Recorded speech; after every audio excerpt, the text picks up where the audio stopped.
Allow me to introduce myself. My name is Alex Butcher. I'm the Director of Learning for Science at Chobham Academy. If you're watching this video, then more than likely you'll be joining us in September. I'm very glad that you've chosen Chobham Academy. I'm sure that we'll work very, very hard to help you achieve your dreams. What follows is some introductory material regarding my science staff, including my subject lead for chemistry, Yusuf Mohammed, my subject lead for biology, Noreen Monarch, and also my physics subject lead, George Rodriguez. Enjoy the video. Before we get into the details of the science A-levels on offer at Chobham, I'd like to share with you a statement about the teachers. The science team at Chobham really cares about their students and works tirelessly to guide and inspire them through the A-level courses. Our science teachers provide a curriculum diet that builds their science capital and develops skills that are relevant and useful in all walks of life, including outside of academia. Here are a few things to expect when studying A-level science at Chobham. We have high aspirations for all of our students regardless of their intended destinations, be it further science studies at university, an apprenticeship, or straight into a career. We will help you to realise and develop your aspirations for these destinations. We also have excellent practical facilities and a dedicated staff to support you along your journey the whole way. The Science Department at Chobham Academy offers A-level biology, chemistry and physics. The exam board for all of these is AQA. If you have any course specific questions, please email the relevant subject leaders. Their details are on this slide. Hello all, my name is Mr. Mohammed and I'm the subject lead for chemistry at Chobham Academy. Now obviously you may have seen my face around already and you've received emails from me about the transition booklets. These have also been uploaded to MS Teams and they are numbered in the way in which you should be completing them. There are several tasks for you to complete, and once they have been completed you can either email them back, or now that you're all in the MS Teams group you can send them via MS Teams and I will then give you feedback and mark them. There are mark schemes at the end which should help you mark them anyway. And yeah, if there are any other questions, please do let me know via email or MS Teams. I look forward to meeting you all in September.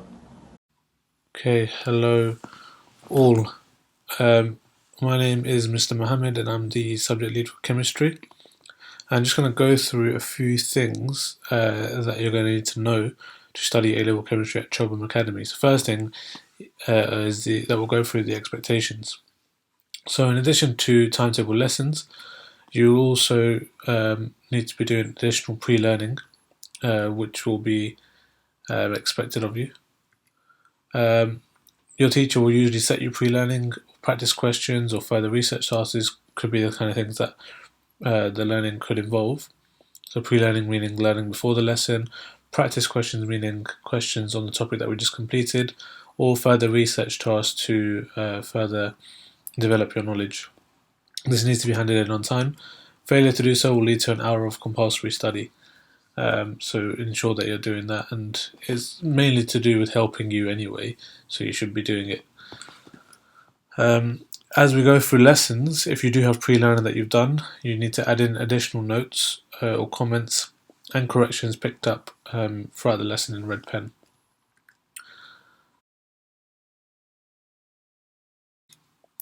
In addition to that, you'll be given exercise books, so they need to be brought to every lesson. So you'll be given two types of books. One will be an exercise book and the other will be an assessment book. Just both of them need to be brought to every single lesson, as the assessment book will be used for sort of exam questions and feedback, and the exercise book will just be used for your notes.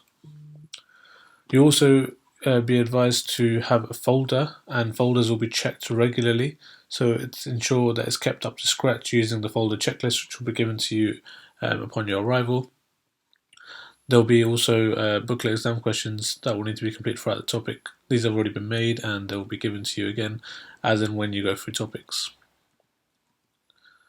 So the image down there is just the A-level folder organisation, the checklist, which you'll have given to you in the first lesson. In terms of the course outline, so the course is split into three different types of chemistry. So you've got inorganic chemistry, organic chemistry and physical chemistry. The topics there in red are the ones that will be studied at AS, and the ones that are there below in green are the ones that you'll be doing at A2. So there's quite a few different topics to be completed. Some of them are quite short, some are obviously quite long. So the first one is atomic structure, then you've got bonding, quantitative, energetic, kinetics, and equilibria. So those physical ones are all done first. Then you go on to inorganics or periodicity, group 2, group 7, and period 3. And then finally you'll end the AS year by doing the organic chemistry, beginning with alkanes, alkenes, halogenoalkanes, alcohols, carboxylic acids, and some organic analysis. Then obviously you'll start A2 with the various different topics there. At the end of the AS year, you'll be sitting an exam, which will be an AS exam, paper 1 and paper 2, to assess your knowledge. Those grades that will be used there will be used to inform your UCAS predicted grades going into year 13. So they are sort of mock exams, but they need to be taken very seriously. So ensure that you're revising throughout the year, because we do revisit and build upon AS knowledge in the A2 year as well. In terms of the end of year exam for the A2 content, there will be 3 papers that are sat. So paper 1 is physical chemistry topics and inorganic, so physical and inorganic, and also practical skills, which I'll come on to in a moment. Paper 2 is physical and organic, and then paper 3 is a synoptic paper, so it could be any content and any practical skills as well. Each exam is 2 hours, paper 1 and paper 2 being 105 marks each, and paper 3 is 90 marks. Paper 1 and 2 again, 35% of your A level, and paper 3 is 30% of the A level. In papers 1 and 2, the questions are sort of short. You'll have short and long answer questions, and that will be 105 marks. In that will be including multiple choice questions as well in paper 3. So that's what's different in paper 3. So 40 marks of questions on practical techniques and data analysis.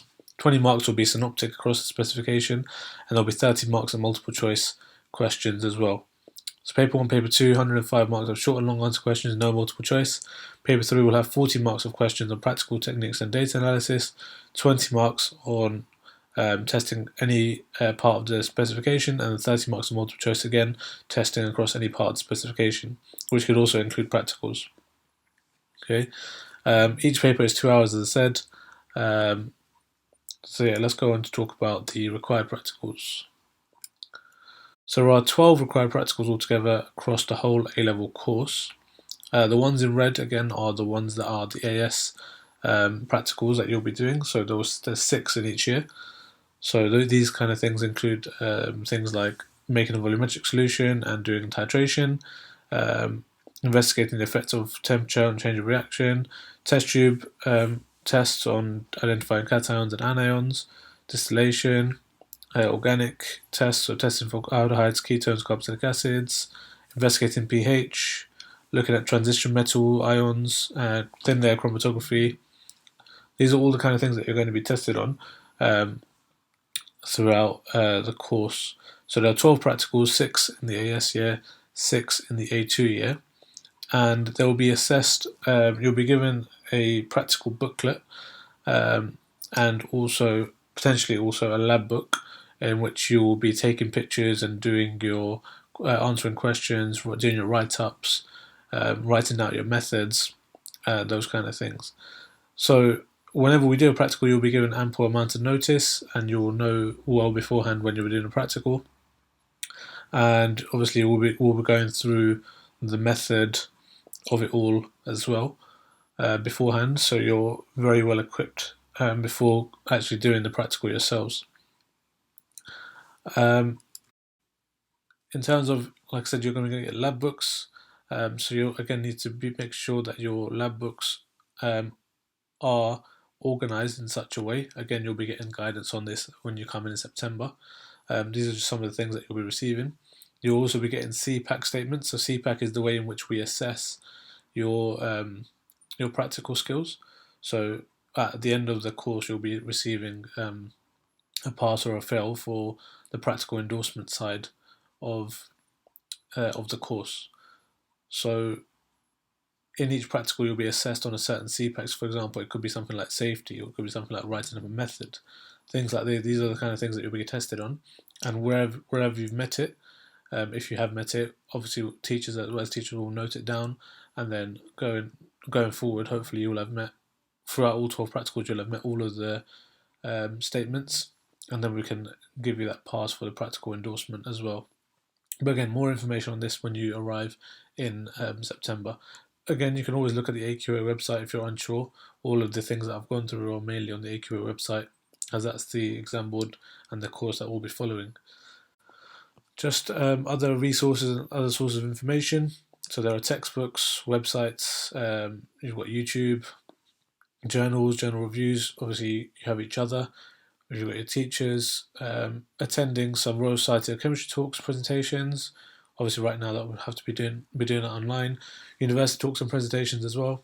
There are also some useful chemistry websites that I've linked in just there as well. So Physics and Math Tutor, Chem Guide, A-Level Chemistry, Khan Academy, Chem Revise.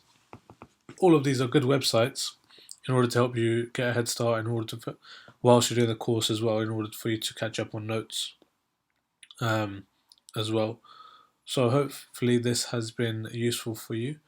As I mentioned previously in the other video about the transition booklets, please make sure you are still completing those, as they will help you get a good foundation before we begin AS chemistry in September, hopefully. Thank you very much for listening.